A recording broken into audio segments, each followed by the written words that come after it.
This is Joe Larsen from the 505 On Racing Show, live every Monday night from 7 to 9 p.m. Eastern Standard Time.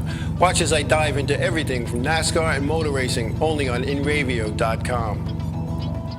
InRavio.com.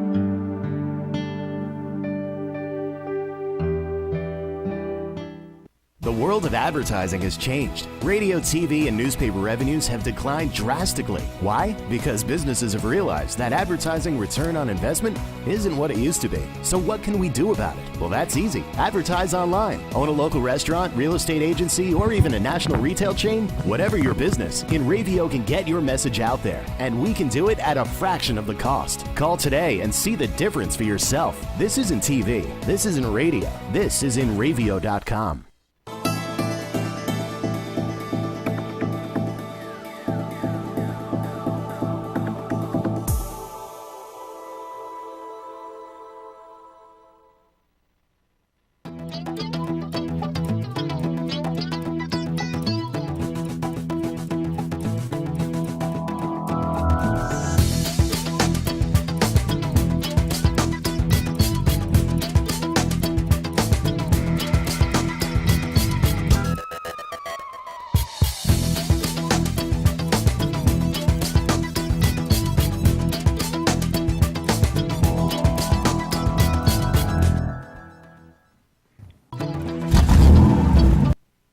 Hello again, everybody. This is Joe Larsen. You're watching the 505 On Racing Show. Welcome.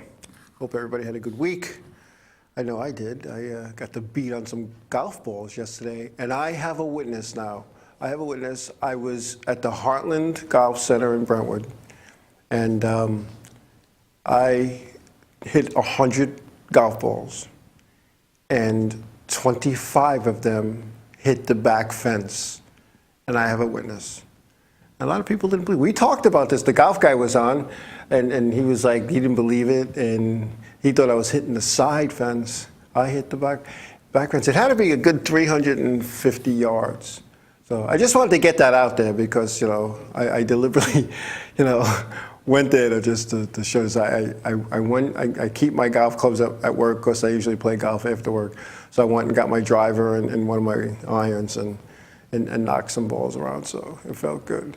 And it was good. It was real good. I have witnesses. So anyway, it was good. Racing had the All-Star race at Charlotte this weekend. People are getting ready for the race at Stafford, the modified tour race at Stafford. I believe the K&N was out in Iowa, as was the Nationwide as well. And tonight, I should say, I want to talk about some things that are, I don't know, things that, and please don't misconstrue this and think that I'm just kind of doing a bash, because it's not a bash. What this is a little constructive criticism, and I hope the powers to be are kind of listening out there, because there's more to running a race event than opening the gate and letting the cars come in. There's more to it than that. There's a lot more to it.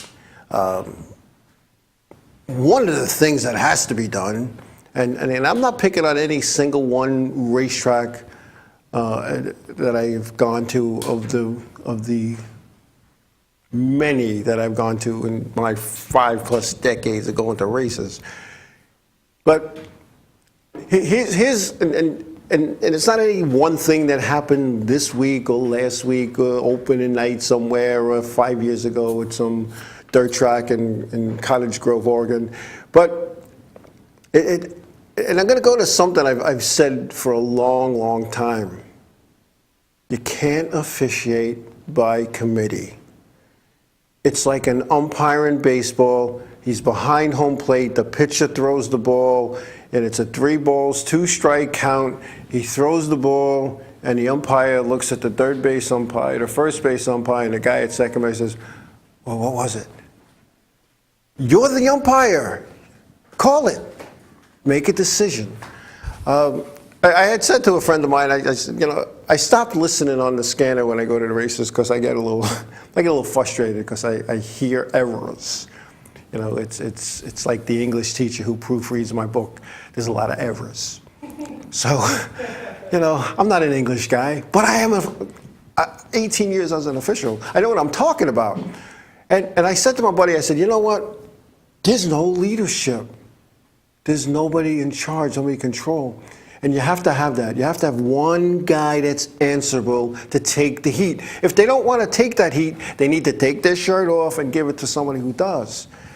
Because the things that I'm seeing and hearing are just, I'm like, this is why there's no cars at some racetracks, and this is why there's no fans sitting in the seats watching them. When you sit, how can I put this? I don't watch races like most people. I don't do a lot of things like most people, but when I sit at a racetrack, somebody said to me the other day, it's hard to get the official out of you. And trust me, I'm not a race fan by all means. I don't plan my schedule around races anymore, and I don't set my DVR to record a race because I'm going to be out playing golf or something. I don't do those things. But what I do is I look for the finer things in a race. I look at, especially in a qualifying event, I don't look at the lead. That's not going to change. Once if they're taking 5 to qualify, and the top 3 or 4, they're not going to mess around with each other. They're just going to go racing. I watched the last spot, the first non-qualified. So what's that guy doing? Well, what's the guy doing who's 3/4 of a lap down? And some people wonder, why is he still out there? He's not going to make it? Because he needs seat time, and he's trying to make his car better. So when I watch a race, I watch it from a whole different perspective. I get very serious, very quiet, and for people who know me, it's hard for me to be quiet, and sometimes it's hard for me to be serious. But I sit there and I get very serious, very quiet, because I'm focused. And when I see something happen on the racetrack that just blows my mind, it's hard for me to react in a way that the people around me will know what I'm reacting about. So I try not to react.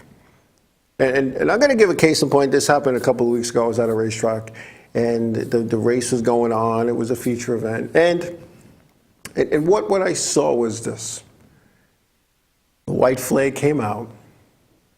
The entire field took the white flag. When the leaders were in turn 3, there was a spin or a wreck or something happened that caused the yellow to come out. According to the rule book, that race is over. But for some reason, they yellowed it. I could see, all right, let's go back to lap 19. No, they went back 3 laps. Why? I don't know. And nobody was able to. There was a discussion on the radio about it. And it wasn't even like a green-white checker. It was green, 2 to go, 1 to go, checker. I don't understand that. Just don't understand. But I guess the committee meeting that was held to decide that, whatever. So what I want to say here is this. This is the one thing that, and I know this factually. I'm not making this up. I wasn't in the men's room. I heard somebody talking, or my cousin's brothers, nephews, brother-in-laws, sister's aunt from Minnesota told me. This I got firsthand, and this is what irked me. And I'm not going to say names or places. Those who were with me know what I'm talking about. Driver X, driving in the street stock division, let's say, gets into a tussle with one of the cars during the race. Loses a bunch of spots. Now the race ends. Cars are all lined up, ready to go back into the pit area. And driver X decides he's going to go clockwise around the racetrack and hit who he thought did him dirty head on. Now, mind you, I know when I raced, and I didn't always do the right thing, the race is over, everybody's lined up to go in. The first thing I want to do is loosen up the belts, get the helmet off, hang it up on my hook, and sit there. I don't expect to be hit at all. Well, a couple of times maybe, but I don't expect somebody to come and blast me head on. So now Racer X hits this guy who had nothing to do with the incident, and head on, and that guy jumps out. He wants to fight. Now he has to go fight the other guy, Racer X. He's going to go in the pit. He's going to start a fight with the guy who he realized did rough him up, and he gets a fine and a suspension. So how confused was I when I see this guy walking around the pit area? I'm like, wait a minute. The guy got a 2-week suspension and a fine. Now, yeah, he could have paid his fine that day, but my understanding is when you're suspended, you're suspended. I know a driver back in the 80s who was suspended, had a fine. He paid the fine. His car was racing with somebody else in it. There was some issues with the car. They took the race car, out to the parking lot to work on it because he's suspended. He can't go in the pits and work on his car. But this guy can. Then I find out from one of his crew members that he's racing next week because he's only suspended from the street stock division, let's say. But here's the problem. Constructive criticism. Now, when you write a penalty, you got to cover the loopholes. So the penalty was written, Racer X is suspended from the next 2 street stock events at his local racetrack with a $500 fine. Now, he pays the fine that day, so no, they let him in the pit area, and he's going to go race. He would have raced the first night if they could have got ready, because the guy had to go plead his case with the promoters and explain, whatever he explained. I wasn't privy to the meeting, and I'm not going to say what was said because I didn't get it firsthand. So, what is this? How do you put it? What is what's this committee telling every other race car driver? You could go violate 12-4A, and I think it's Section F, fighting. You could go violate that. You'll be suspended from your class, but you can go race another class. So the message we're sending is, because our car count is so low, we're not going to suspend people technically so they miss things. We're going to let them do other things. The penalty should have been written as such, suspended from the next 2 events at his local racetrack, and not able to participate in the next 2 events in his class, let's say you call it the street stocks. Now, that's part of the problem when you have a committee that isn't up on rules. See, the rule book that they send with your NASCAR license, that rule book comes with a little packet. There's a rule book. Sometimes there's a pin, and there's a little card that says you're an official. Everybody's quick to rip the card out and get that little rubber sticky glue off the back so they can put it in their wallet. And then they take the rule book and they go. And then at the end of the season, it's still stiff because nobody opened it up. Nobody opened it up. The binding ain't broken. Maybe they look at, a little bit. You need to read that. You need to read that. You need to know the rules. I just can't understand or believe. There's people walking around with official shirts at racetracks all over this country that probably don't even know what it says on page 1 of the rules or where to go to find a rule. See, I think weekly racing series officials should take a test to be certified. Like I had to every year, I had to go down to Concord, North Carolina, and sit and do a test, and then they realized how costly it was, and they put the test online, and you didn't have time to go look up an answer because the question timed out, and you had to score like a 95 to be proficient. And if you didn't, you took it again, and again, and again, and again, and again, until you were 95%. Out of 100. And this is what happens these days. A lot of these weekly tracks, the guy's an official because he's my buddy, let's bring him in, or I feel bad for him because he has no money, and we're going to bring him, make him put a shirt on him, make him like a quasi-official. You should have to take a test, like you have to take a test for every other thing that we do in this great country of ours to prove that you're proficient in the job that you do.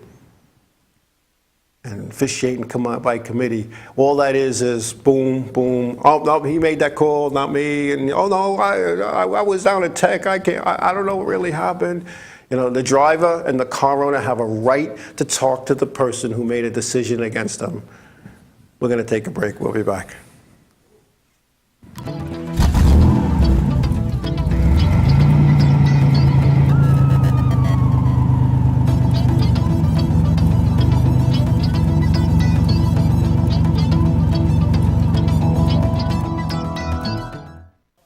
Hey Beatle fans, I'm Glenn Calderon. And I'm Lucy Diamond. Join us every Tuesday night from 8 to 9 p.m. Eastern Time for Beatles Across the Universe. On InRavio.com. Broadcasting to the world. Catch us. Paul Brown and the Killing Devils. Alternative progressive rock like you've never heard before. Over 1 million views on YouTube. New York City Village Voice says Paul is a gifted singer, songwriter, and musician with one of the best progressive rock bands on the planet. LA Underground Music Exchange calls him the only modern American band to cover every genre well. Pick up the albums Black Widow Tears, Red Spider, and The Wizard's Dawn, now on iTunes. And get to facebook.com/Killing Devils to keep up with the latest info.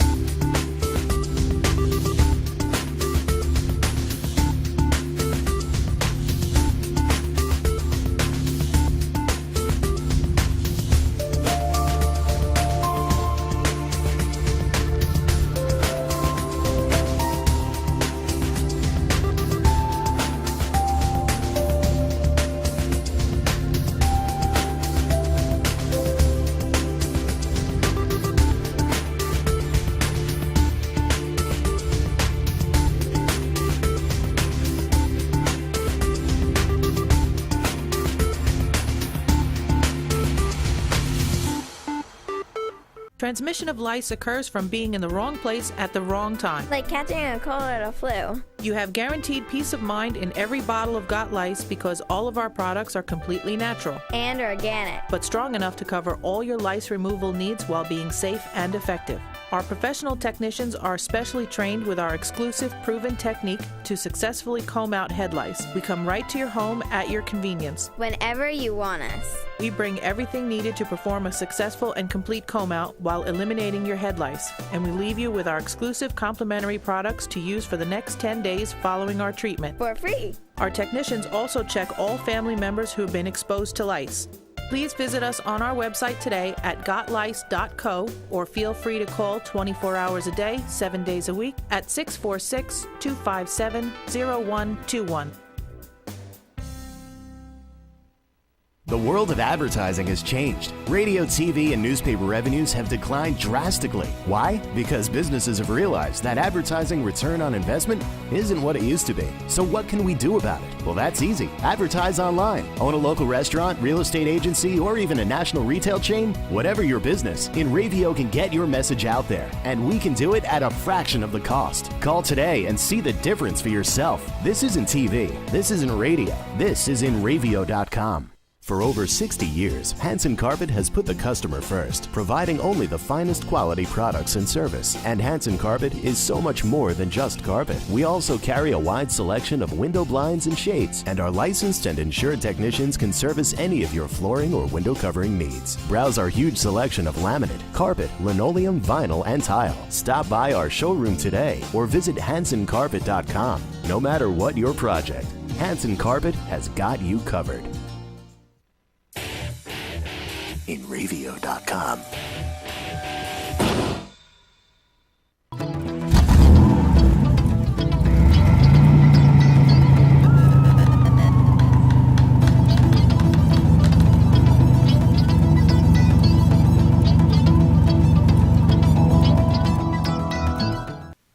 Hey, we're back. Hey, before I forget, I want to congratulate not only my daughter Kerry, but my daughter Erin as well, who chose not to participate in the ceremonies and for their graduation from Suffolk Community College this past Sunday, just yesterday, and also Amanda Anderson, who is a good friend of my daughter Kerry's and is driver of the Super Truck number 13 at Riverhead Racing. She as well graduated from Suffolk Community College with honors, I might add. So, and congratulations to all the graduates that graduated from college, whether it be a 2-year school, 4-year school, or a master's, or even higher. So congratulations to all. I'm sure there's many others. In fact, Mike Gravel Buxa, his son, graduated too from Suffolk Community, and when I saw it on the social media, I was surprised because we were right there with the other 4,000 people who graduated from Suffolk. How I didn't run into them is beyond me, but but it was all good. So congratulations to all. So it was good. Anyway, I saw during the commercial, I was scrolling through the chat room. There was a lot of chat going on about a certain official, Mike Adwatsny. I think I said that right, maybe not. Everybody from Long Island knows who I'm talking about. When I had heard that Mike was going to be an official here on Long Island for the 2014 season and hopefully beyond, I was kind of excited. Here's a guy who knows his stuff. He's worked at a handful of racetracks. He's been involved with racing for many, many, many years. And I spoke to him today. I actually tried to get him to come on the show today and talk officiating. And he didn't see a value in it. He just didn't want to do that. I guess everybody has their reasons, and I understand that and I respect that. Not everybody's like me. I just tell it like it is. Whoever don't like it, that's too bad.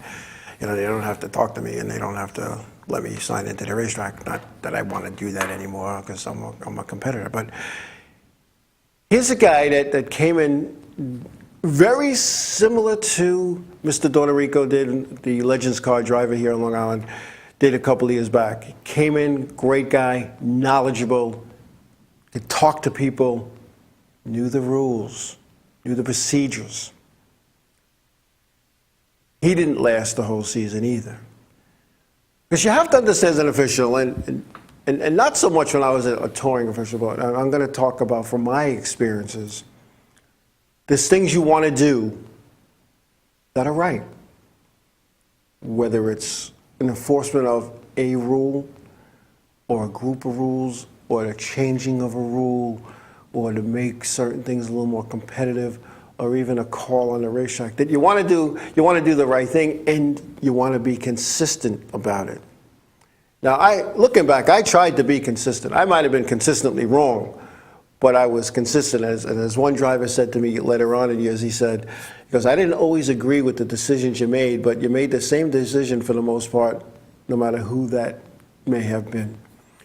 And in talking to Mike today, and albeit during a chat, it was obvious to me that he had plans, he had ideas to make it better. His hands were tied. And for the most part, other than allowing him to speak at drivers' meetings, his job was directing traffic. It's an important job, don't get me wrong. I directed traffic at Bristol, and I thought it was the most boring, monotonous thing that I could have did for 4 hours. But that was the job I was given, and that's what I did. But I wasn't given that job every week. I still did other things. I still did my technical stuff. I still went up in the tower. I did whatever had to be done. But here's a guy with the knowledge and skill he has. He shouldn't be down in the bottom of the ramp doing that stuff. Just my opinion. And like I said, here's a guy who's very knowledgeable, again, knows the rules. And I'm on this rule thing today because I ran out of paper writing all the rules that were not followed at a certain place. And the word in the street was, they let him go, they weren't happy with him, because that's what they say. He wanted to do his job, because when he signed that officials agreement and got his officials license and his official shirt, he took this job serious. And they didn't let him do his job, which gives me to the next step, is that maybe that's why some of the nonsense that goes on at this, not only my local racetracks across the country, because I've seen this everywhere. They don't let them do their job. And then they don't defend the guy. And I know this firsthand. And I'm going to tell you, I was told one night at a racetrack to do ABC. I didn't think it was the right thing to do. But they were very adamant. The promoters of the event were very adamant. Joe, you need to do ABC. So I do ABC. So one of the car owners involved with this little thing where I made a decision goes running in to the office and says to the promoters, I'm pulling my sponsorship if you do ABC. So I get a call. In the meantime, I still got the cars driving around on the yellow. I get a call on the phone. Joe, don't do ABC, reverse it, do XYZ. Now, who looks like the fool? Now, the other guy, the other owner who was involved in this situation, goes running in. What are you doing? You already made the decision. You can't, he's an idiot. What? He's messed up. Get rid of him. That's why this place stinks. And they didn't sit there and say, we told him to do that. They said to this guy, we'll talk to him. So I became the bad guy. Mike didn't want to be the bad guy no more. So he hung up his shirt. And then I give him credit for doing that. Because his thing, he loves doing. He loves being around racing. Been doing this for a long time. You know, he's doing this for a long time. He's there for the right reasons. He's not there at a racetrack, whether it's a Florida racetrack, a Pennsylvania racetrack, or a Long Island racetrack. He's not there because he wants to get in for free. He's there because he wants to make a difference. When I first became an official, my entire goal at being an official, and when I sit down with the late Big Bob O'Rourke, and when we talked about it, I said, Bobby, nobody should be hurt the way I was hurt. I would roll into this is the car you ran last year? Oh, you're good. Here's a sticker. Now, that's not still happening. That I know for a fact, that at least now they're going through the race cars. But, and I didn't get hurt because and some people joke around with the pizza box firewall. I never raced a car with a pizza box firewall. I raced a car that had a pizza box firewall. And I kid you not, when it had a pizza box as a firewall. But certain cars maybe shouldn't be on the racetrack until certain things are done with them. I'm just saying. So I became an official because I wanted to make a difference. So I went around walking with a cane, measuring bumpers with a piece of tape on my leg that was 14 inches. All I had to do was lean against it so I didn't have to bend and move and jerk around. So I could say, hey, this bumper's no good. So that was my first job. And then I moved up to the ramp and helped make decisions. And then I was late Walt Edsell's right-hand man. And unfortunately, everybody knows what happened to him. And I was in the right place at the wrong time and the wrong place at the right time. But as Mike Fields wrote in his column, Island Hopping, maybe they only picked Joe because it's mid-season and there's nobody else available. Or as the late Ricky Miller wrote in his column, I heard a shocker. Former figure eight driver Joe Larsen is now head official at Riverhead. Nobody thought I would succeed. See, I was only supposed to do it till the end of the season, and then the following year they were going to have somebody else do it. Well, people don't know that. And at the 2002 season, when I was asked to leave, as everybody thinks, that's a story for another show. Read my book. Read my book. Unbelievable. I got everybody laughing here. I can hear the people upstairs laughing, taking guitar lessons. But anyway, it's just very frustrating as an official when you cannot officiate and you cannot do your job. And when I went to my local racetrack this past weekend, I don't know. And again, not to bash, I'm not looking to bash anybody, because I know nobody goes to their job, whether it's a Saturday night job at a racetrack or a Friday night job at a racetrack or a Sunday afternoon or a regular job on Monday through Friday. Nobody goes to the job and say, I think I'm going to mess with people today. I mean, maybe they do, but you got to know the rules. Now, I'm a nobody now. I'm just a guy looking for, to get some laps in so I could run my tour mod. That's all I'm looking to do. But competitors still come to me asking stuff. Is this right? Come with me. Talk to this guy. Talk to, and I'm not the liaison. I'm not a NASCAR guy. But I went with one competitor to question something about the rules and how we should go over the scales, and the rule book clearly said post race your car has to be blah blah blah. They wanted this car to come over the scales as if it was post race when they were doing a tech for time trialing. Now, if the rule says post-race you have to be blah, blah, blah, you can't start out that way. You can't. So, again, knowing the rules. You got to know the rules. And I believe we have Kevin Basic, Long Island Need for Speed, on the line. Kevin, you out there? Yeah, hi, Joe. I have all those crashes from Saturday night. It almost wiped out my race cam there. You know, the speed shot one? Yep. That was up close and personal, man. Why can't the racetrack go by the video stuff? You know, I don't watch the freaking guys up front. I watch the guys that are side by side and all that stuff. Yep. You know what I'm saying? You've seen my videos. Yeah. I've got every crash that was there this past Saturday, the week before that, all that stuff. Because, I still can't get the GoPro to work. I don't know what's going on with that thing. Well, I know in the top 3 series they use the videotape, quite regularly. In fact, Stafford Motor Speedway, I was up there with Frankie, who was the race director for many years, no longer this year. And we'd go back, and I'd be sitting up there waiting to do the tour race, and he'd show the video, and we would talk about it real quick, and we'd make a decision based on that, because they have cameras all over the place at Stafford, because a lot of their stuff is fed to the NESN, New England and Speed Network. Same thing with Albany, Saratoga, because I got the thing from Bobco Video, and they say, let's go to the video, let's go to the video. Yeah. And the next thing you know, they make a call, and that guy who bumped a guy out or caused them to have an accident, that guy's thrown out or either put into the back. They use video all the time to make their calls. So why can't your local racetrack watch video? There it is. Sorry, it's on video. Come take a look, and that's it. Right. End of question. I agree. I wish back in my day when I was at Riverhead that, as an official, I had that ability to go to a videotape.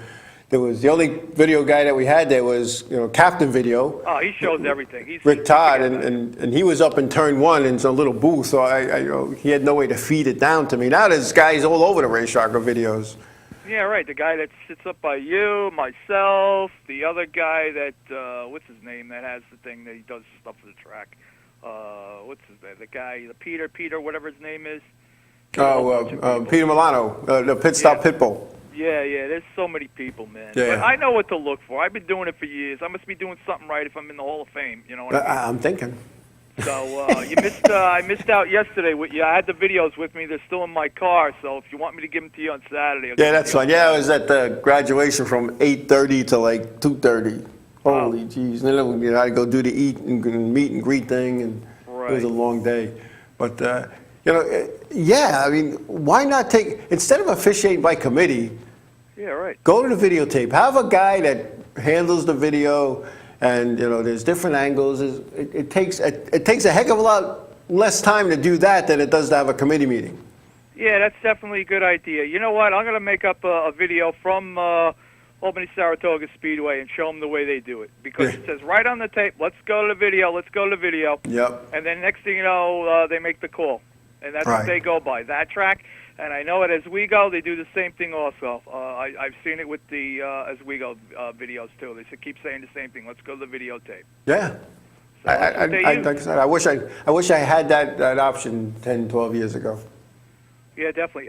For Old Timers Night, I talked to Eddie Brunhustle Jr. and Eddie Brunhustle III about getting Eddie Sr. to the racetrack, and they're going to work on that.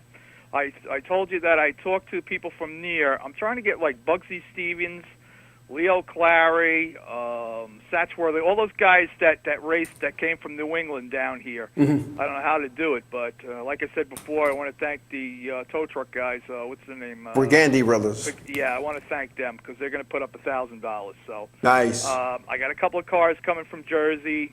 Like I said before, I'm still trying to get a hold of the 2 Tommy McCann cars. One's a Pinto, the other one's his original Vega, the 49 of Chris Young, and there's also I'm trying to get a hold of a Richie Evans car. You got Troy car. I'm trying to get, like I said, all the cars from All-Star League. If anybody knows of any drivers out there that raced at Riverhead, Freeport, Islip, wherever track on Long Island, tell them to come. If anybody's got any midgets or whatever. To tell you the truth, I wish I had Marty Himes on board to help out because he has all the connections. You know what I'm saying? Yeah. So if anybody knows of anybody, please help us.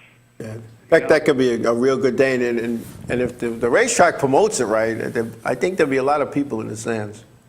Yeah, definitely. We're supposed to have a meeting on board about that, and if you want to go to the meetings too, you have some input with Andy. Yeah, they don't. I don't think they want to hear what I have to say. Why not? They haven't listened to me in 12 years. Yeah, right. Like I said, Bob Finan said the car must have raced here on Long Island, except I have 2 friends that I wanted to come because they missed out last year. Right. And that's the Barker boys from from Staten Island. Yeah. They have a double zero coupe, looks like a Buzzy Ruderman coupe, and a number 6 that ran at Wall Stadium. I think the car might have came here also. I forget what driver it was. Yeah. I mean, how do you turn somebody away? You got, Yeah, and I have a believe it or not, a Charlie Jazumbach clone car that wants to come also from Nice. New Jersey. So I'll tell him to come, whatever. Keep it Yeah, on why the key. not? I'm trying to get a hold of another guy that has the 15X Bill Spade car. He's up in Pennsylvania. My brother has his number. And if, like I said before, anybody knows any drivers or anybody that has any vintage modifies or figure 8 cars or late models, whatever, bring them out there, please. The more the merrier. Yep. And Kevin, remind us again, what's the date of this All-Star? It's August 16th. August 16th. It's open at 12. I think that'll be nice. In fact, I'm not sure where I am. I do not believe I have a tour anyway that weekend, so I will definitely be there. And I would love to interview some of these old-time drivers Right. Now, could you do me a favor? I know you're going to Stafford on Friday night. Could you kind of spread the word to some of the old-time owners? I mean, if you see Art Barry, I don't know if his kid races or anymore, or anybody, or if you see Reggie Ruggiero, if you see any of those old-time drivers that ran during the All-Star, like Mike Stefanik, whoever, that raced during the All-Star League, please, if you could ask, please, Jamie Tomato. I won't see him until the tour race, but I won't see him until September.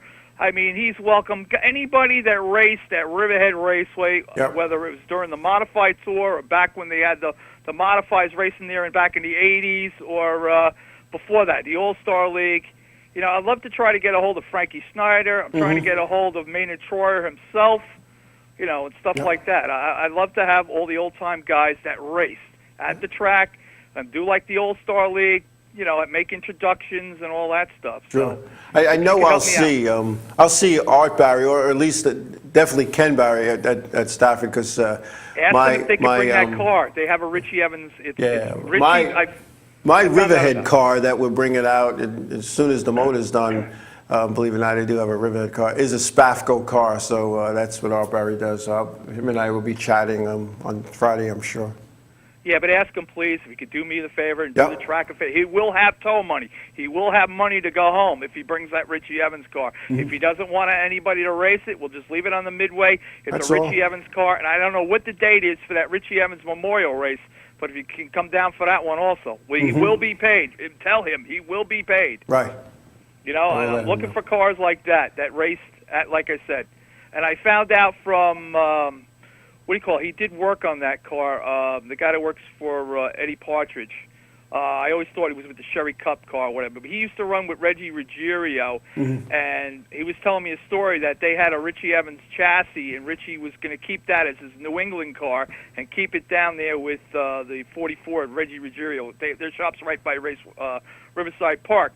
they were going to keep the car there. Richie was going to keep that as the New England car instead of going all the way back home or whatever. And what's his name? Who's the guy that owned the 44 team way back when?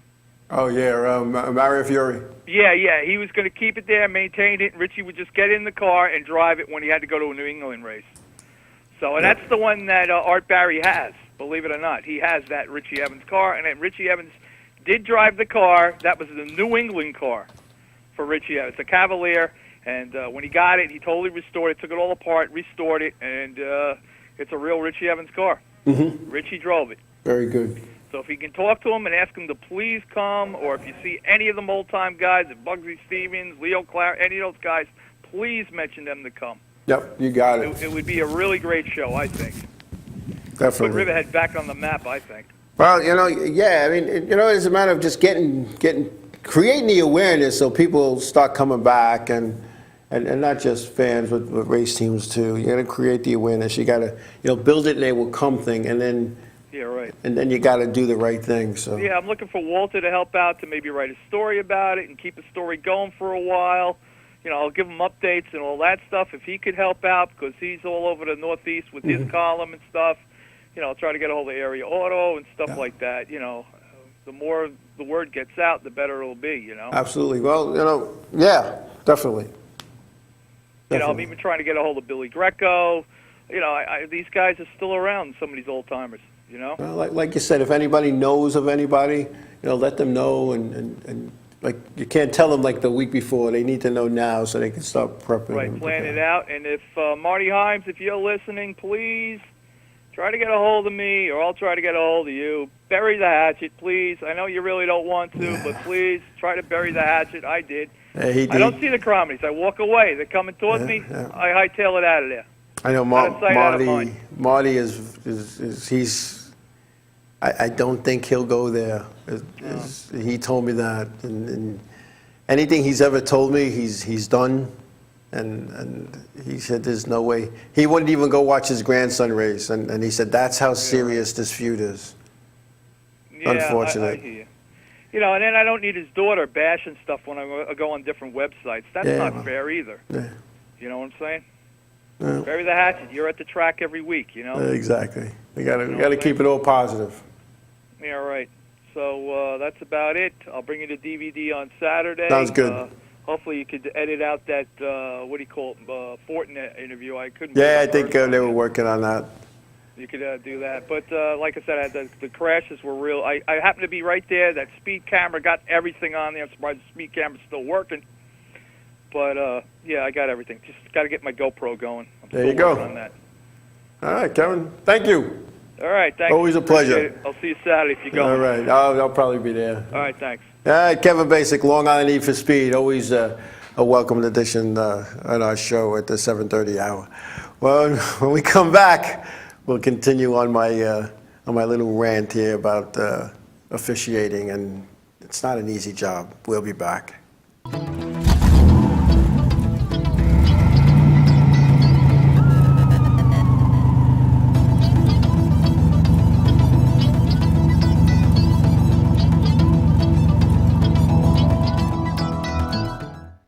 The world of advertising has changed. Radio, TV, and newspaper revenues have declined drastically. Why? Because businesses have realized that advertising return on investment isn't what it used to be. So what can we do about it? Well, that's easy. Advertise online. Own a local restaurant, real estate agency, or even a national retail chain? Whatever your business, InRavio can get your message out there. And we can do it at a fraction of the cost. Call today and see the difference for yourself. This isn't TV. This isn't radio. This is InRavio.com. Hey, Beatle fans, I'm Glenn Calderon. And I'm Lucy Diamond. Join us every Tuesday night from 8 to 9 p.m. Eastern Time for Beatles Across the Universe. On InRavio.com. Broadcasting to the world. Catch us.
back.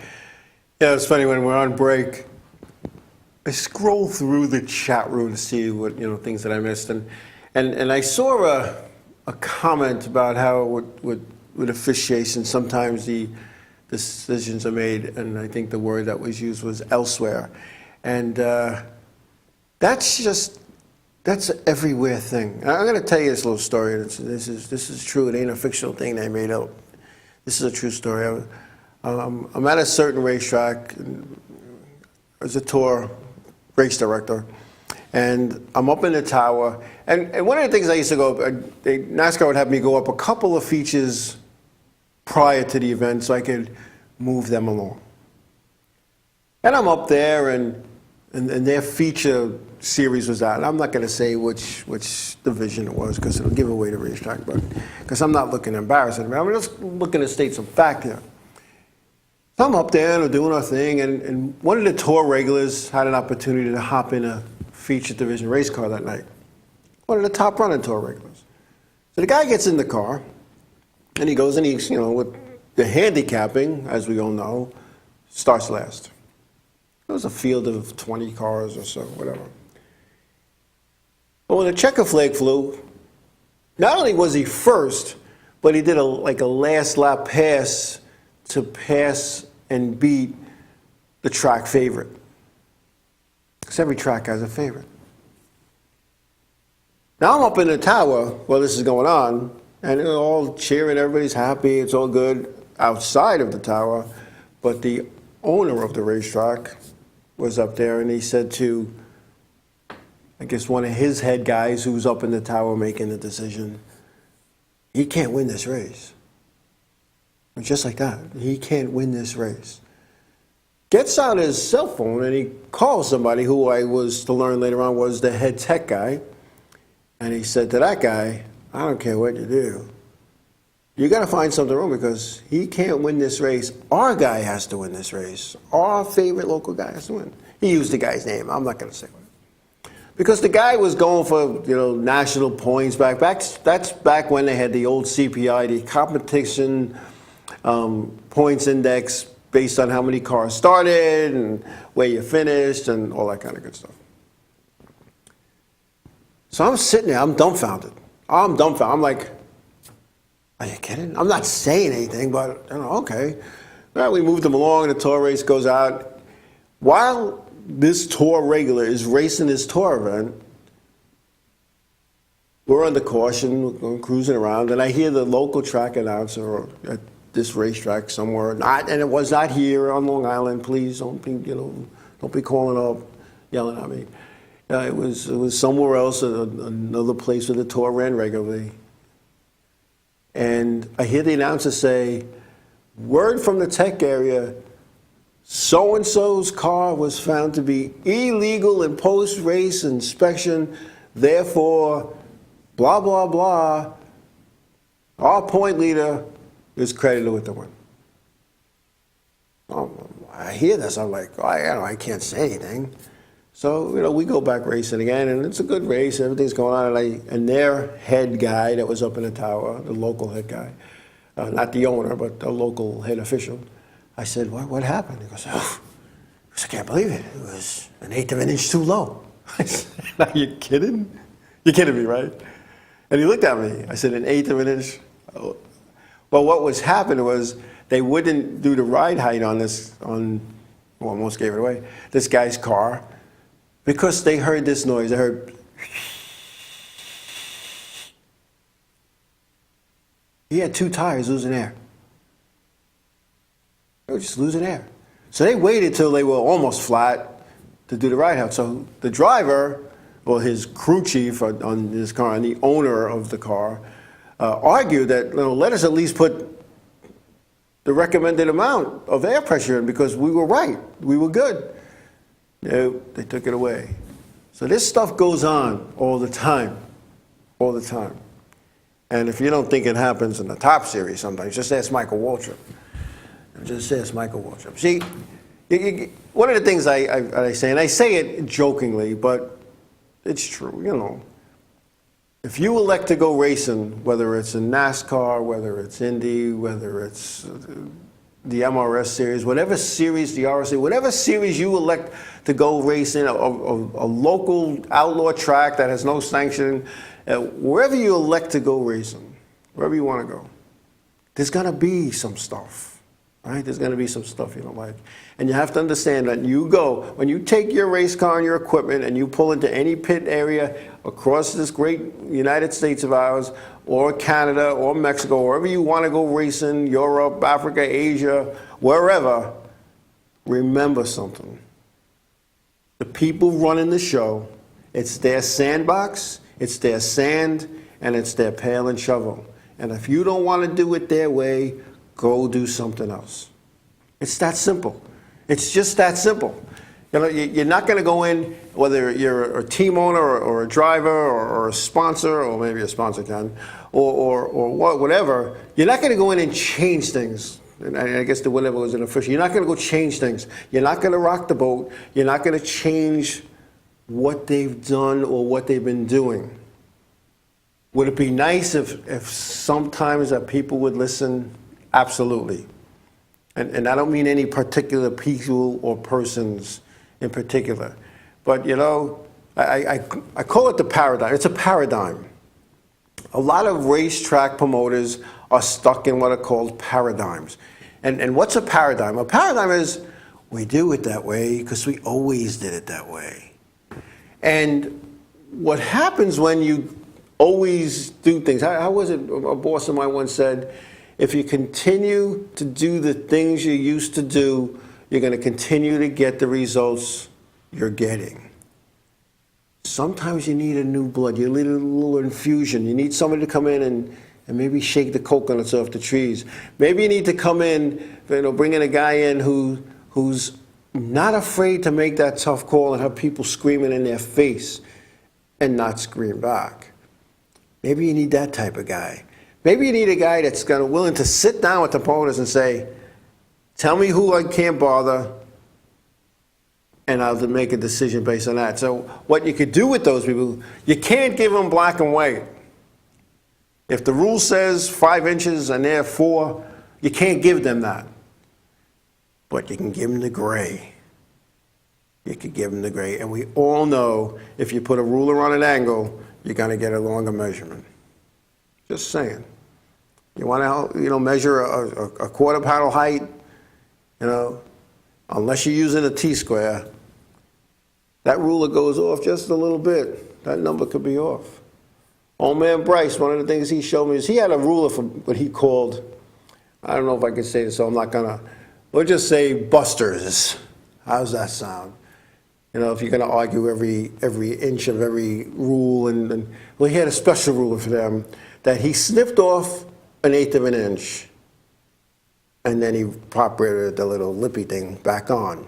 So when he pulled the ruler up, you're only seeing the top part. So if you're supposed to be 48 inches and 8 inches high, and he uses that, the buster ruler, you're gonna be 7 3/4 and 47 3/4.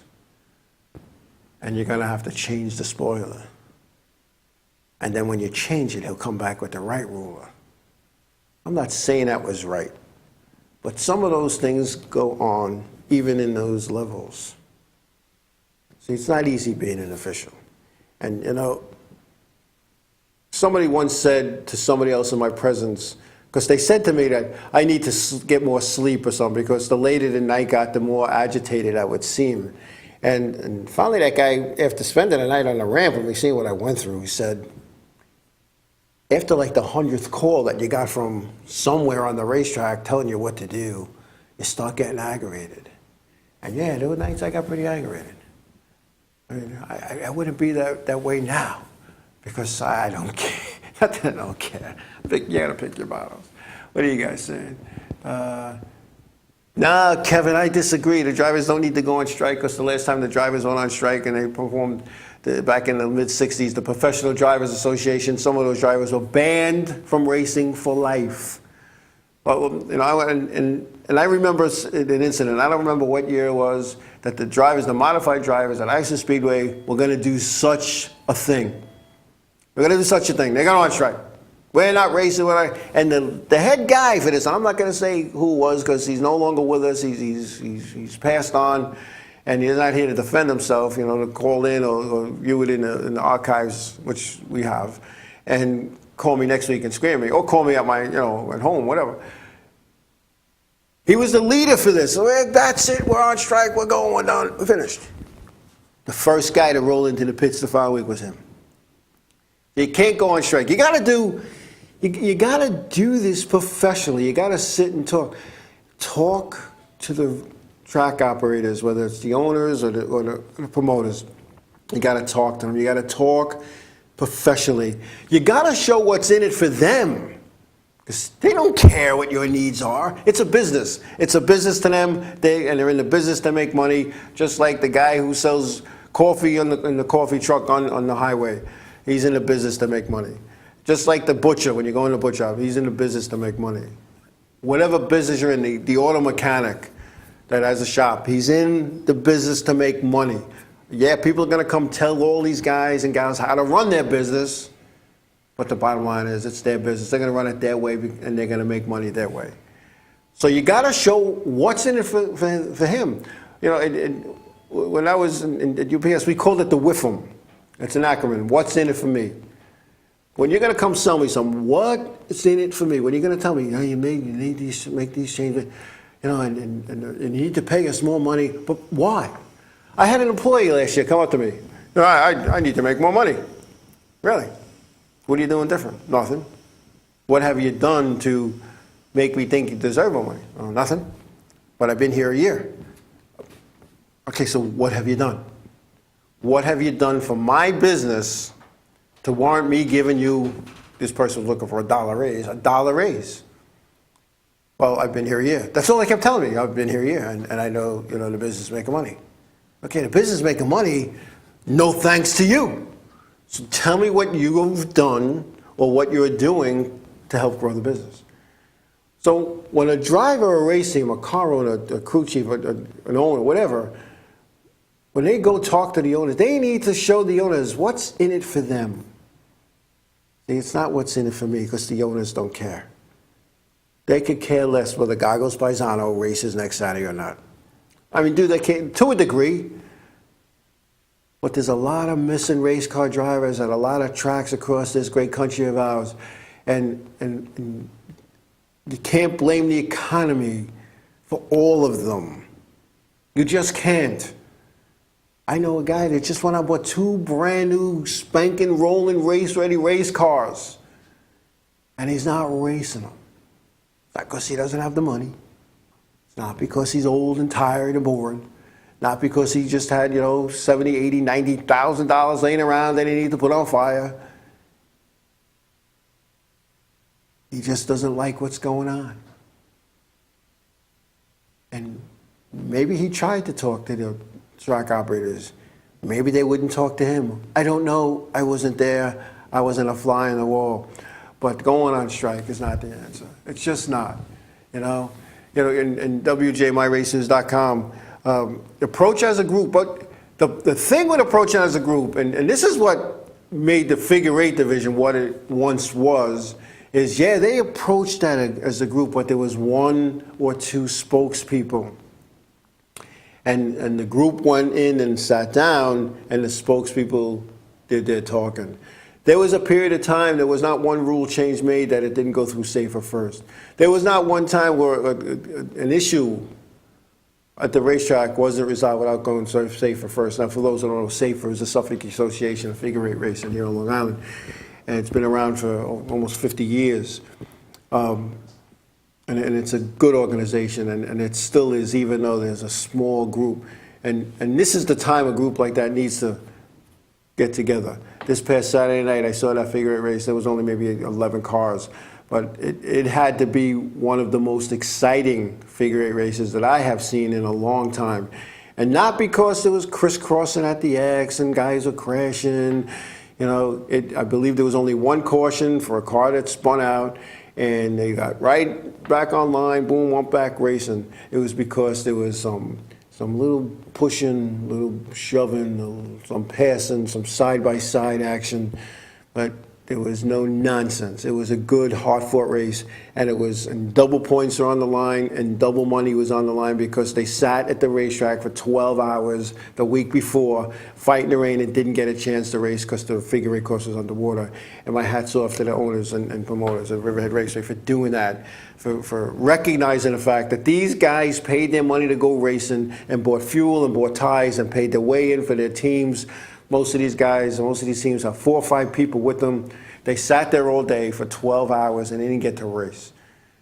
They did the right thing. The double points thing is going to be a problem because NASCAR doesn't recognize double points. So at the end of the year, you might have 2 separate champions. You might have the NASCAR champion and the track champion, which happened in the modifieds at Bill Park and Chucky Sawyer a couple of years ago because NASCAR doesn't recognize double points. Just doesn't. They don't recognize double points. And, you know, back in the day when everything was done manually, you called points to people down at Daytona, hey, we're going to have a double point race, and they'd advertise it. Double points on the line because, as Jerry Cook told us in an interview that just didn't work out audio-wise, that back in the day, wherever you raced in the modifieds, at the top series at the time, in touring, because they didn't have a touring series, they didn't have the modified tour. It was wherever you raced, if they ran modifieds and you ran there, those points counted for your national points. So there would be tracks. It was like double points are on the line because they'd hope the top guys would come, the Richie Evanses, the Jerry Cooks, and those guys. They would hope, and they don't for bonuses. I can remember I was on a modified owner on paper back in 79, 80. And I used to get the entry blanks for all these races. And I remember seeing on there sometimes, you know, $500 extra for if Jerry Cook or Richie Evans comes, or $500 extra if you have this kind of body. And because they knew like Jerry Cook had a Falcon body and nobody else had one. You know, so he got money for doing that. And who got money for showing up? And you know, if the winner from the last race showed up, he got extra money because they could promote it. See, the promotion of racing was so much different back then. Why? Because they had options. They had places to go. They had other places to go. There was a time here on Long Island, you had Freeport, Islip, and Riverhead, and West Hampton back in the 50s and the 60s. You had options. There's no options. It's like the electric company in your town. If you don't like the service, you can't go somewhere else. Because when you put your plug in the wall and you go somewhere else, the somewhere else is no electric. Just like racing today. Most places, you know, there's only one racetrack in the neighborhood, and you have to, you know, bear by that. But I don't think going on strike, that's stupid. That's just, you know, some racetracks today are already on life support, and some divisions are barely hanging on. And I watched a feature event the other day in a division that used to have 40 cars, used to have 4 heats of 10, 24 cars. So watching the feature in one of these features just past Saturday was like watching a heat race. And then once the field got strung along, it was like watching a parade with no music. You know, it's just one of those things. But going on strike's not the answer. You sit down. You know what? I tried to start this maybe 6, 7 years ago. I had a little bit. I didn't have the meeting. I was invited to the meeting, and I found out later why. Why I was really invited. And but anyway, that's another story.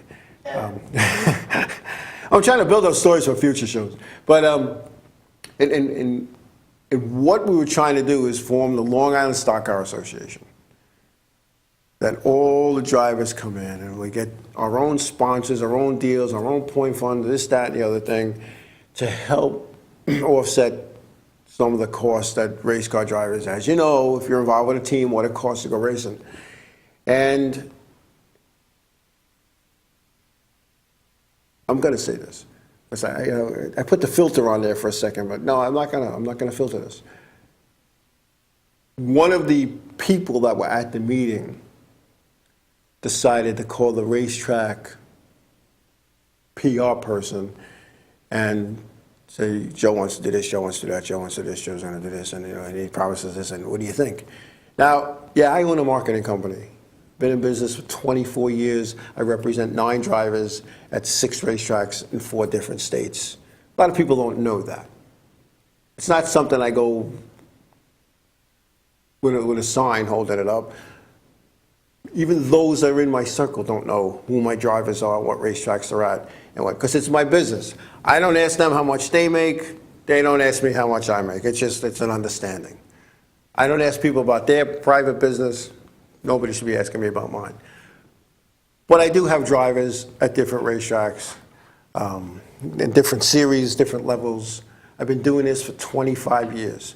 So this PR person tells this person who calls him up, please, now you got to understand now, Joe's in the marketing business. So, he's going to make money from this.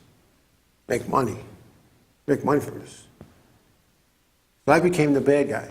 Then the PR guy tells this person, this knucklehead, I'm going to call him a knucklehead, tells him, if you get rid of him, meaning me, and come to us, come to the owners with what you guys are looking for, you have a better chance of getting it without him.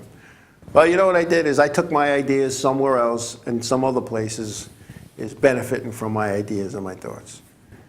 You got to promote yourself. I'm going to say that. You got to promote yourself. And the racetrack's not going to promote you. They're going to promote their racetrack. Some do it better than others. So if you want to, like one of the guys told me at that meeting, I don't race for the money. Hey, most of the people in this room don't race for the money. But however, when you take a win and you get a win in your race car and you get $105 for that win and you just bolted on $500 worth of tires and you put $100 worth of fuel in it and paid $30 to get in for you and each of your crew members, you just spent $800 or $900. You won the race, you got $105. Don't you think you should get a little bit more? I don't do this for money. All right, then I'll tell you what. If you really don't do this for money, this is what I think you should do. And this is what I told the guy. I said, you should take all your winnings, what you get, whether you win coming first, you get 105, you get 20, you get 50, whatever you get. Don't collect your payoff. At the end of the year, donate that money to Big Brothers Big Sisters of Long Island, who is one of my sponsors. Donate that money to them. Because you're not here for the money. Who cares? Kind of looked at me like I was the dummy. We're going to take a break. We'll be back.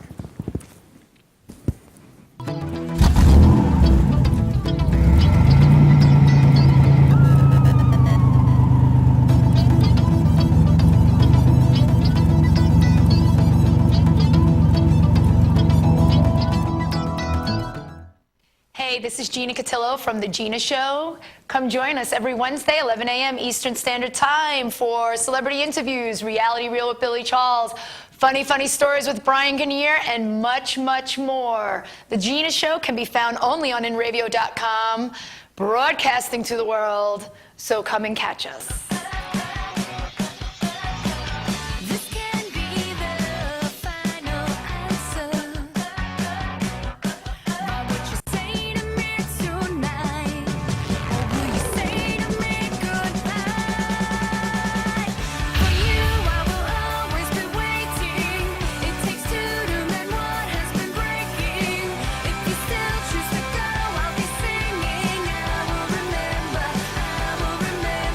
You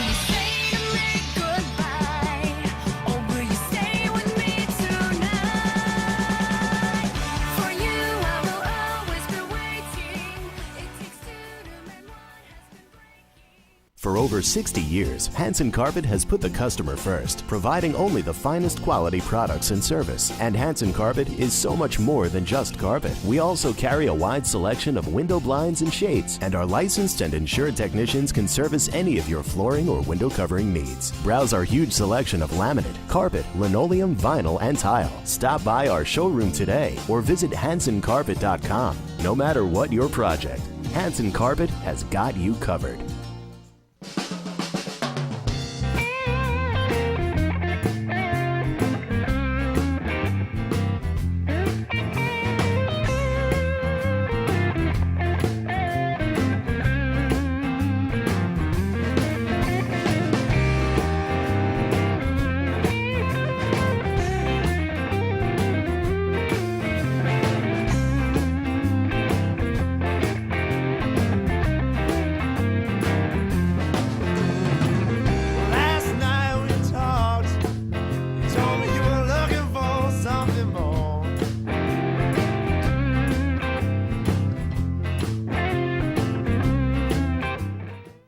The world of advertising has changed. Radio, TV, and newspaper revenues have declined drastically. Why? Because businesses have realized that advertising return on investment isn't what it used to be. So what can we do about it? Well, that's easy. Advertise online. Own a local restaurant, real estate agency, or even a national retail chain? Whatever your business, InRavio can get your message out there, and we can do it at a fraction of the cost. Call today and see the difference for yourself. This isn't TV. This isn't radio. This is InRavio.com.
Hey, we're back. There we are. Hey, if you're looking for something to do, check out the contest tab and enter to win tickets to one of the many shows at the Paramount in Huntington, New York. Also, go to ParamountNY.com for a complete list of upcoming shows and to buy tickets. It's always better to win them because they're free, but they have a lot of good stuff there. Check them out, ParamountNY.com. Check the place out, it's good. Anyway, so, where was I? I was in a Joe rant. I do that. Hey, somebody questioned my 5 decades of wrestling. Let me tell you something. 70s, 80s, 90s, 2000s, teens. That's 5 decades. Do the math. All right? Anyway, what do we got here? Yep. Had a nice little chat with my car owner today, Wade Cole, up in Riverton, Connecticut, about what we're going to be doing. We're building a car for Riverton. Actually, the car is built. It's being, it's the 4th car coming out of the Wade Cole stable. Silverjack knows all about it. Too bad he's still kind of laid up and can't help us out, but we're just waiting on motor, and then that'll be my Riverhead car. Because I have to satisfy NASCAR's request for seat time in an open wheel car. And I'm cool with that. I've said that a bunch of times, but I want to keep saying it because people seem to want to twist what I say. I'm kind of glad to do that. I mean, it was disappointing. Don't get me wrong. It'd be like think about it like when you were a kid and you're going to the amusement park and you can't wait to get on a certain ride and they put that height bar and you're just too short. You're all excited. You wanted to go. You can't do it. I'm all, like I told Wade today, man, I'm all dressed up. I got nowhere to race.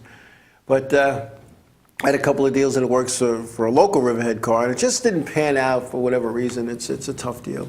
So we got the Spafco car up at Riverton, Connecticut, up at the shop. We're just waiting for the engine, and then the car will be shipped down here, and we'll be semi-regulars at Riverhead with the Spafco car and a Billy the Kid motor. And you know, it's kind of funny. I was having a discussion with somebody just yesterday, in fact, a crew member for another team, and we're kind of talking about what was going on. And somebody that was in the middle of the conversation, not that they were in the middle of the conversation, but it was me, that person, and the person I was talking to, kind of made like a look like, you know, yeah, that's really happening. Yeah, you're so full of it. Well, they're going to eat their words. A lot of people are going to eat their words. More ways than one. But anyway, what I want to talk about. The Sprint Cup Series, they had what they call their All-Star race, and we'll talk about the results in a minute. But I want to talk about, you know, what is an All-Star race? It's not like there's, you know, I mean, when you start, I don't know how many people started the race. I think 16 or 18 people started that race.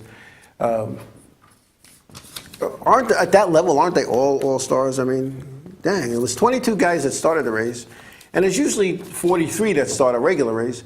So what are they saying? The other guys aren't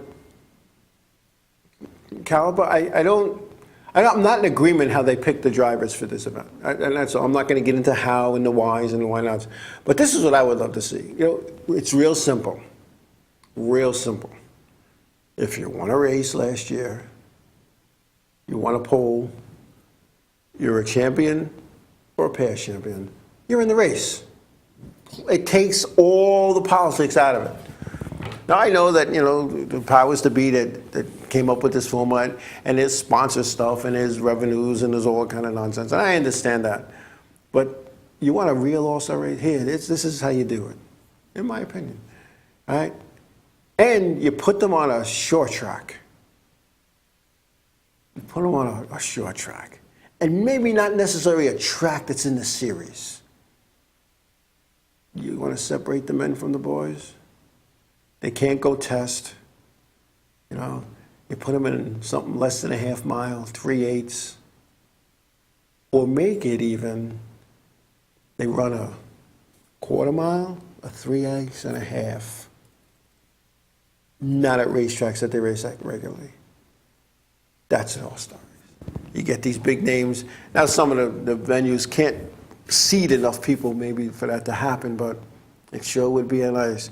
It was like that old thing that they had back in, I guess, the 70s and 80s, that the True Value thing where they had drivers from every racing series in the world competing in identical cars, and if they finished first, the car that finished first then had to start last, and they just renumbered them every week. That was interesting, and I really liked watching that. And I don't know what happened. That fizzled out. I don't know if it was a sponsorship deal or just it was, you know, time to do something else. But that's a true All-Star race to me, man. Come on, get everybody there. Get a couple of guys from Cup, you know, get a couple of truck guys, a couple of Nationwide guys. Well, it's hard to distinguish the Nationwide guys and the Cup guys because most of them are the same. And they've, you know, well, that's a whole other story. And then take some guys from Indy and take some guys from this and take some from the World of Outlaws and get some guys from the Dirt Series. And you have like 3 or 4 different races. And one's on dirt. I'm thinking that would be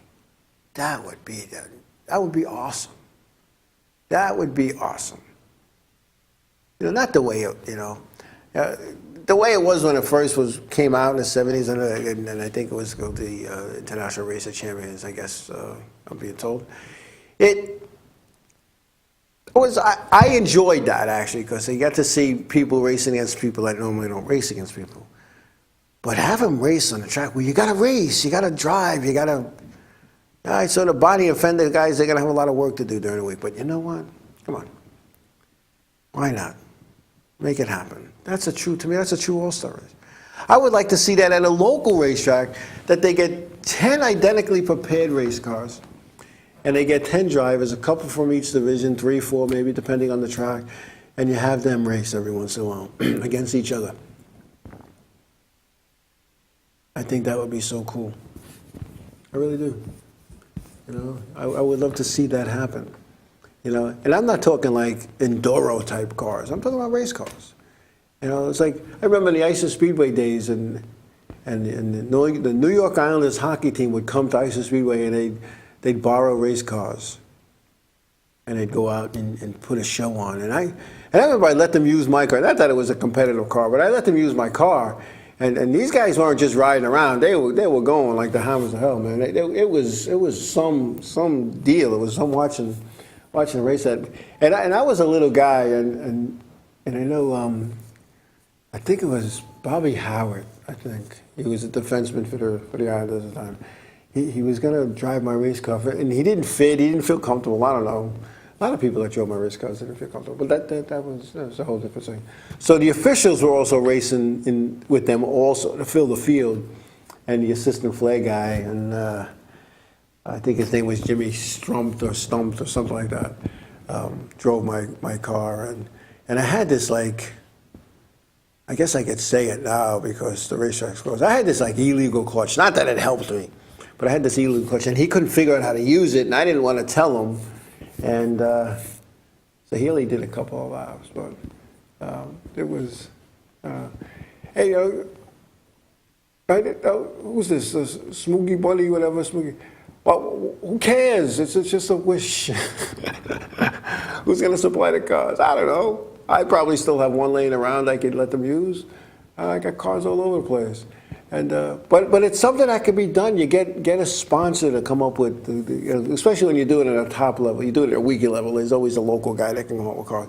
But at the top level, you could always have somebody, some company put up the money for the cars, and then become like the official something of NASCAR. Because there's got to be a payback. They got to get something out of it.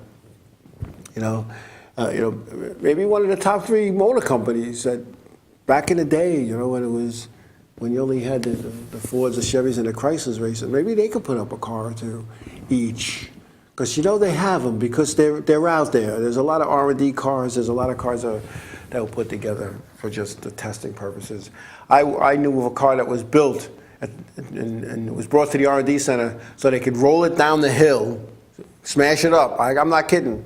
So that the rescue crews could learn how to extricate a driver from a car that's mangled. I'm not kidding you. All right? And that's a good thing. I don't mean that as a joke, but I don't know. Whatever. And yes, MyRaceNights.com. Neil Fiola Sr., former figure 8 driver, blunderbuss driver, novice division driver at Islip and Riverhead Raceway, and I'm not sure, but I believe he ran Freeport as well.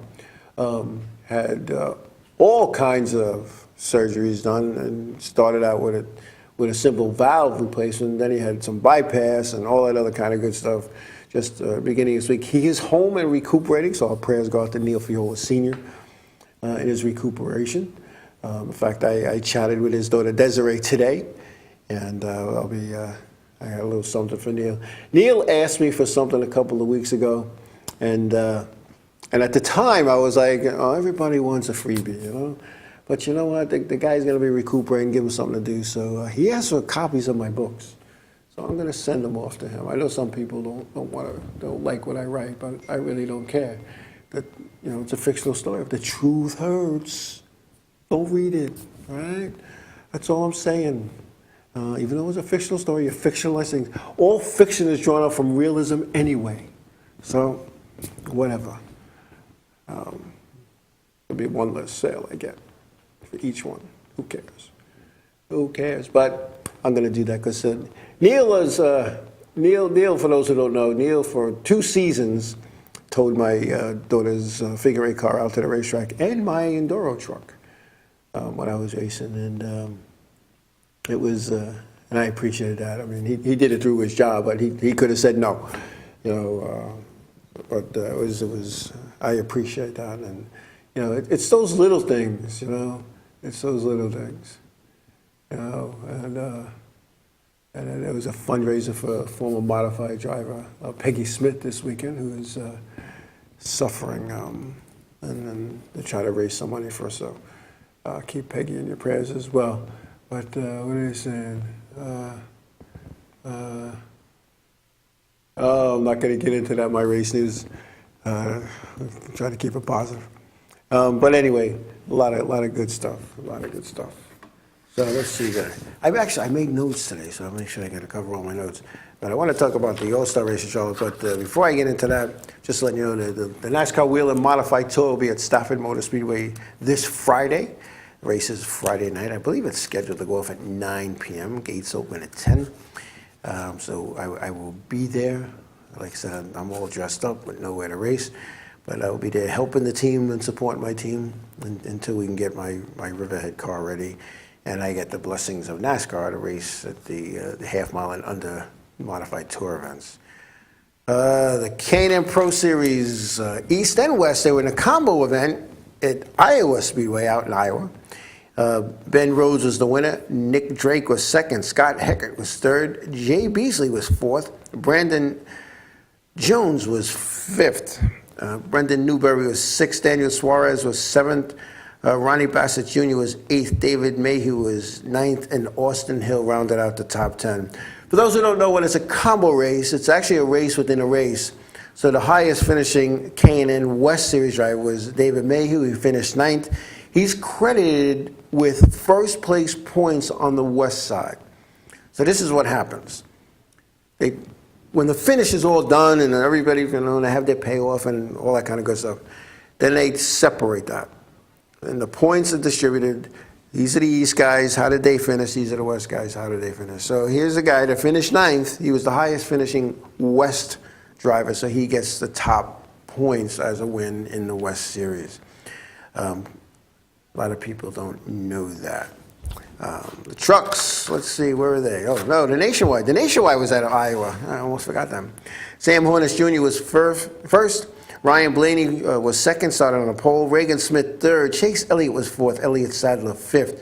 Brian Scott was sixth. Michael McDowell seventh. Ty Dillon eighth. Trevor Bain ninth. And Landon Castle rounding out the top 10. So Iowa, very pretty racetrack. I actually worked a couple events out there. You know, you fly into Des Moines, Iowa, then you drive for quite some time to the hotel, and you go to sleep, you wake up, and you drive for quite some time through nothing but cornfields. There's a road, there's a highway. You just keep going. There's nothing but corn as far as you go. And then, boom, there's an opening. It's the racetrack. I had a great time. I enjoyed that. You know, some of the memories I have is traveling as an official. Just amazing. I had a great time. So that's what was on there. This Sunday will be the Coca-Cola 600 at Charlotte. And in the Nationwide will be racing Saturday. And of course, it's Memorial Weekend. You have the Indy race as well. So for the All-Star race that was held at Charlotte, Jamie McMurray was the winner, pocketing $1,035,734. Joey Logano, who finished last due to an accident, pocketed $78,181 for doing like 20 laps. So I just wanted to throw that out there.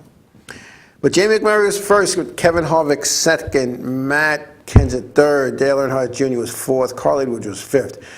Then we have Jimmy Johnson sixth, Clint Boyer seventh, Brian Vickers eighth, Denny Hamlin ninth, and Brad Keselowski rounding out the top 10. The All-Star race, as they dub it. Everything goes, man. I know Jeff Gordon was involved in a wreck. His car went on fire. It was wow. But it's one of those races that you know, they're going for $1 million to win. You know, And NASCAR's gonna let the boys have at it because that's what the fans want to see. It's not a points race. Hopefully Jamie McMurray can get in victory lane in a points race this year. I think he has the equipment to do that. But this is a race. Just like what they used to call the Bud Shootout that started off Speed Weeks, the Saturday before Speed Weeks. It used to be real simple. You got a pole. Last year you win the race. They've capitalized that. Now this guy's in, that guy's in. This guy's in because his nephew's cousin's brother was, a former champion. It's not the same. And then there was all these segments. You know what? Just have at it. Line them up. Decide who's in. Drop the green, go race. That's just my opinion. I don't know. But there's some chat going on in the chat room that I'm not going to talk about because I don't want to give that person any airtime. That was a stupid thing. But anyway, it's all good. But the All-Star race, Charlotte. Charlotte's a nice place. I've worked at many events at Charlotte in a different series. The Modifieds, the K&N, the Southern Modified. I said that. And some Cup stuff. So it's, like I said, I had a lot of fun back in the day. And it was like, there was one season, I must have worked 30 some odd events between April and October. And there were some nights that I'd be at Stafford and I'd get a call from the competition director, who was Joe Skotnicki at the time.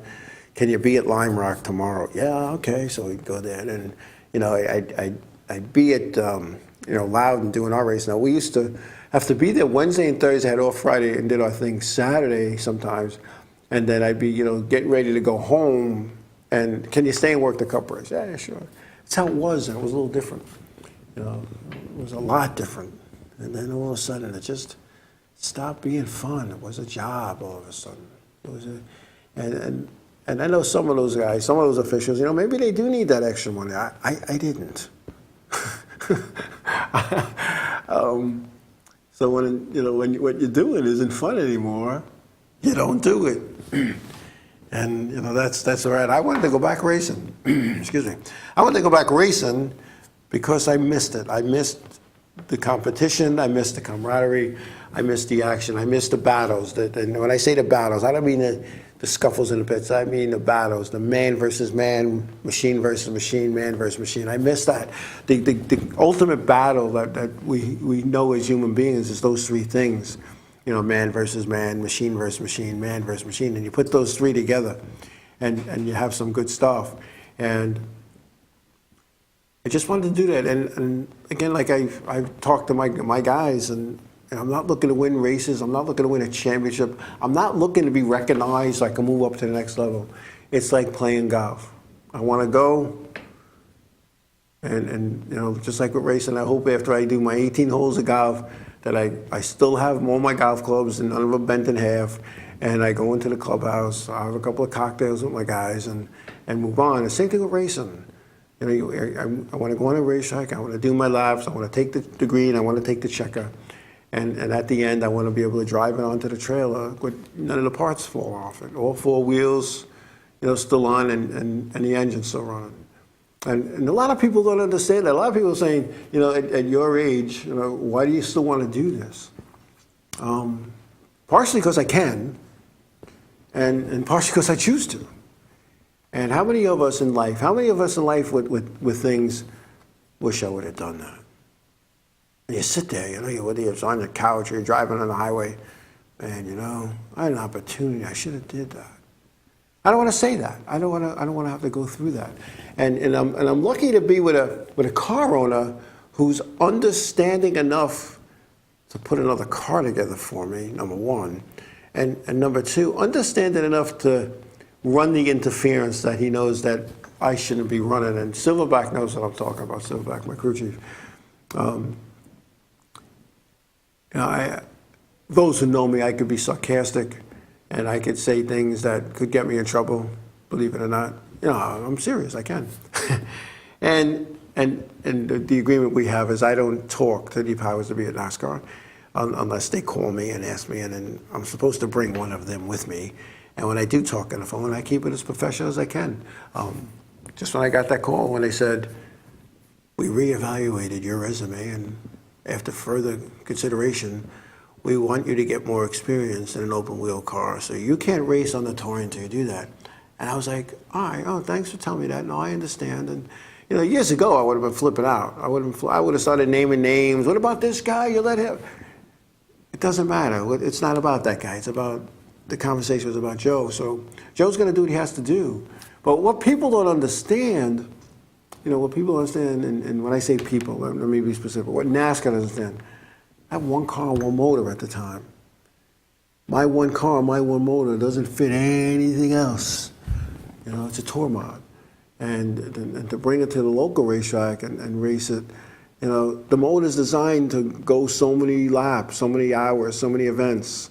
And I start doubling up on that. I don't have two motors. I have one. And now I think I have 1.5 motors.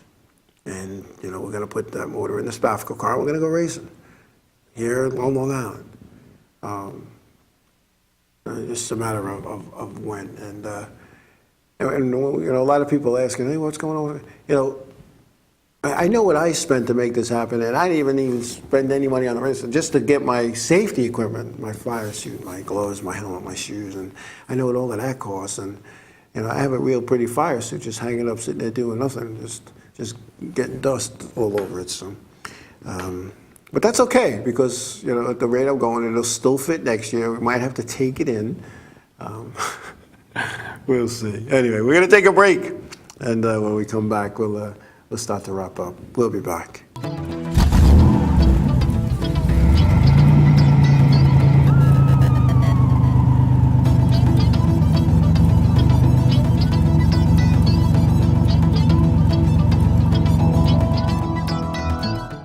For over 60 years, Hanson Carpet has put the customer first, providing only the finest quality products and service. And Hanson Carpet is so much more than just carpet. We also carry a wide selection of window blinds and shades, and our licensed and insured technicians can service any of your flooring or window covering needs. Browse our huge selection of laminate, carpet, linoleum, vinyl, and tile. Stop by our showroom today or visit HansonCarpet.com. No matter what your project, Hanson Carpet has got you covered.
Brown and the Killing Devils. Alternative progressive rock like you've never heard before. Over 1 million views on YouTube. New York City Village Voice says Paul is a gifted singer, songwriter, and musician with one of the best progressive rock bands on the planet. LA Underground Music Exchange calls him the only modern American band to cover every genre well. Pick up the albums Black Widow Tears, Red Spider, and The Wizard's Dawn, now on iTunes. And get to Facebook.com/Killing Devils to keep up with the latest info.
Hey, this is Gina Cotillo from The Gina Show. Come join us every Wednesday, 11 a.m. Eastern Standard Time for celebrity interviews, Reality Reel with Billy Charles, funny stories with Brian Kinnear, and much, much more. The Gina Show can be found only on InRadio.com, broadcasting to the world. So come and catch us.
Hey, we're back. Yes, we're back. Hey, for those who have been following my race stuff, my figure eight car, the 8-ball, is gone. It was, it's funny. I've been trying to sell that car for about 3 years, and there was no real serious takers. Everybody thought I should just give it to them, and who wanted to just race it, and and bring me an envelope on Monday, and blah blah blah blah blah blah. And as much as I wanted to race, I mean, as you know, last year we blew the motor, and I just didn't feel like converting it to a V8 because it was a straight six, and that straight six went, man. That was a fast car, and it was kind of competitive. We didn't get blown away from anybody, on the racetrack. If we would have maybe taken some weight out of it, because the car was definitely overweight, but that my driver wanted to be safe, and I'm not going to argue with safety. But it was when I finally got a call from a serious person, and he said, what are you looking to get? And I said, make me a reasonable offer, and it's yours. And he did, and I was still pretty excited. Yes, I'm getting rid of the 8-ball finally. And because the car's just been sitting for a year now. So, I go over to where the car is, I go over to the yard, and I'm sitting there waiting. And as I'm waiting, I start thinking, I don't know if I want to sell this. And Smiley says it was a good price. And I'm sitting there, and I'm looking at it, and I took the hood off, and I'm looking at my blown motor, and I'm looking at this carburetor that I have that, let's just put it the way that maybe it's a good thing he's not racing it locally. I'm not alluding to anything, just saying. And then he called me, and he asked me if I was there. I said, yeah, I'm here. He goes, all right, I'm 5 minutes away, whatever. And the guy gets there with his brother-in-law in the trailer, and we clear the weeds out of the way, and I'm still cool. This is good. It's a good thing. And then it goes in the trailer, and I just stood there. And the last time I had a feeling like that, where I was like, whoa, was when I watched my son get in the van that said U.S. Army, and they were taking him. And I stood in the middle of the road and watched that van go down Midwood Road in West Babylon. And the van just kept getting smaller and smaller, because it's a half mile from where my driver was to the semi-main road. It was like a half mile, and you could see it. And then it crosses over at the light, and and then it finally disappears. And that was the feeling. I was like losing a family member. I was like, what the heck? What did I do? Maybe it won't fit in the trailer and they don't want to take it. Which ended up being almost true. And before they drove away, I drove away. I just left. And then I had to go ahead and take care of some business. And it was tough watching the car go away, because he's not going to race it. If the car was going to be raced, at least I'd still have the excitement of watching it go race. But the gentleman who bought it, Artie Schenk, he also owns a former figure eight car driven by Chris Young back in the 70s at Isis Speedway. In fact, I believe it's the car that Chris Young won every single qualifying event he was in that year, every heat race, and the championship. And he also has the 82 car, restored number 82 car, that was driven by the late Ernie the Wrench Maynor. So he bought the car as a project, something to do, something to restore, something, I don't know what his plan is. I just know it's not going to be raced on here on Long Island. And it's kind of a shame because the division needs cars, but, I wasn't put on this earth to save the figure eight division. I was put on this earth to run a business, and my business said it's time to sell the figure eight car. And I'll tell you what, dollar for dollar, that car owed me nothing. That car paid for itself the first season with Jessica just driving around, my daughter Jessica driving around, just cruising around. All right, here comes the leaders. Okay, pull in the backstretch. All right, there's a caution. All right, go back in. And she'd get her 8th, 9th, 10th place. So, but there were only 11 cars, 12 cars. We got some nice payoffs. So, so the car paid for itself the first year. Because it cost me $0 to run. I had a tire sponsor and I had a fuel sponsor.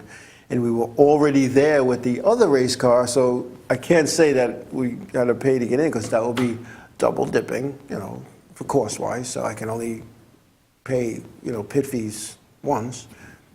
So, and then Brian Cicella ran the car, and the first night he ran it, he got a top 5, he got a 4th place finish. And the funny thing about it is when I came back from the payoff window, Brian was like, if you don't mind me asking, how much you win? I said, Brian, let's put it this way. We won more money tonight with this car than we did all last year with the blunderbuss car.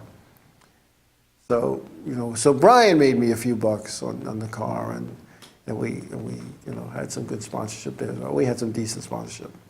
So the car, the car made me money.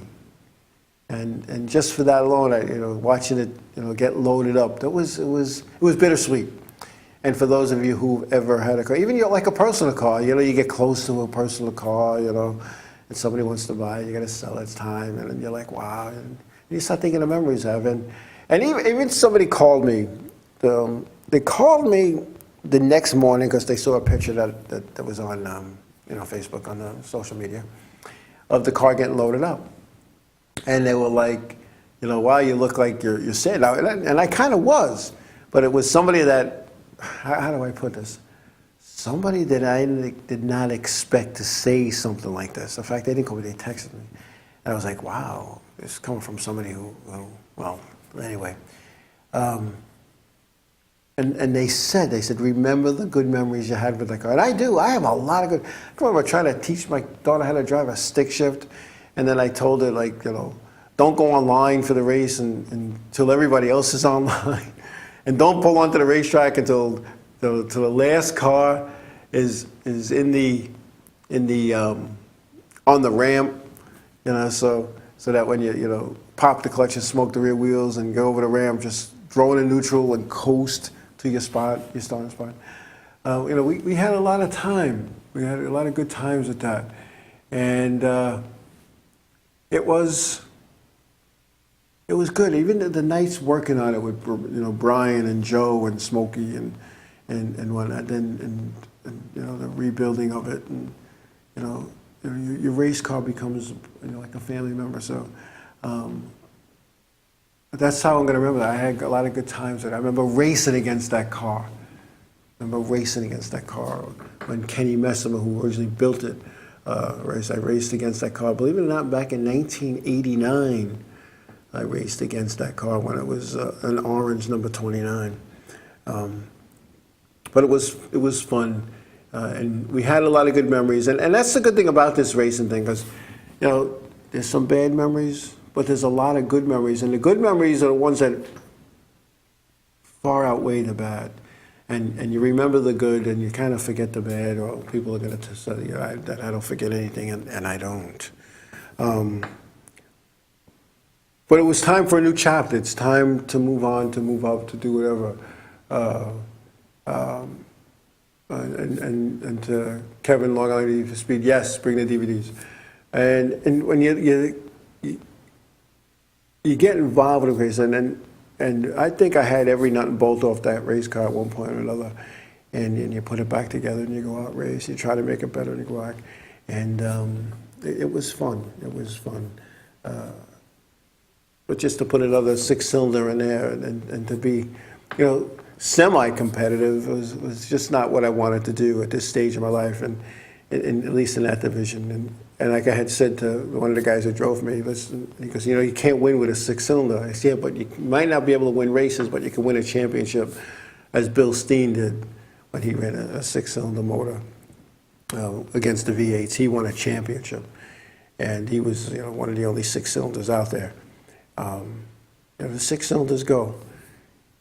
And then the cost to redo it and turn. A lot of people say, "Oh, it's simple. You do this, you do this." You know what? If you do it right, the cost is big. And I just didn't want to spend the money on something I wasn't going to do full time. And the other thing I looked at is having watching somebody race your stuff is okay, but I was sitting there saying to myself, I could go out and tear the fenders off it just like they can. And you know what? I'm still capable of doing that. So maybe I want to race it myself. And I did entertain that. So I don't know. But anyway, we're going to be wrapping up. We got a busy racing weekend coming up with Memorial Day weekend. And with it being Memorial Day weekend and Memorial Day falling on a Monday, you know how I am with doing holidays and family time. There will not be a 505 on Racing Show Memorial Day, that Monday. I wish that each and every one of you spend some time with family, friends, and loved ones, and remember what Memorial Day is all about. I know I have family sitting in Calverton National Cemetery here in Long Island, and just as many of you who watch and listen do as well. So enjoy your Memorial Day weekend. There's a lot of racing this weekend. Sit back and enjoy. Because there's a lot of racing this weekend. Some of it on TV and some of it live. So with that being said, I hope each and every one of you have a great Memorial Day weekend, a safe holiday weekend. Wherever your endeavors are going to bring you this week, please be safe, please be careful. Tell somebody you love them, and God bless you all, and thank you for coming on tonight.